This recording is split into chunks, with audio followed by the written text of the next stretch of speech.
ළමයිනේ ඔයා 10 වසරේ පළවෙනි පාඩමේ විටමින් සහ කණජ ලවණ කියන ඒ කොටස පාඩම් කරලා ගොඩ පස්සේ මේ වීඩියෝ බලනවා තවත් හොඳයි. එතෙන්දී ළමයි ඔයා මේ විටමින් කණජ ලවණ ඒ පාඩම් කරලා ඒ කොටස පාඩම් කරලා පස්සේ මෙන්න මේ වගේ පොදු කරුණු ටිකක් දැක්කේ නැද්ද? මේ වගේ සම්බන්ධතාවයක් දැක්කේ නැද්ද? මේ බලන්න ඔයාලට අනිවාර්යෙන් ප්‍රයෝජනවත් වෙයි. මෙන්න මේ ටික වැදගත් වෙනවා. මෙන්න මේ දේවල් දේහයට අවශෝෂණය කිරීම සඳහා.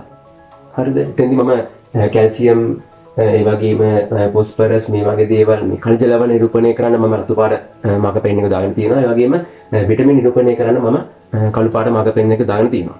හරි මේ බලන්න මම කණජ ලවණයක් උදව් වෙනවා විටමින් වලට.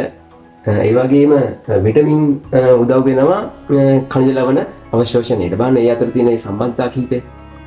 එතකොට ළමයි මෙන්න මේ කියන කැල්සියම් අපි ඒවා සංකේතත් කරනවා කැපිටල් C සහ සිම්පල් A වලින්.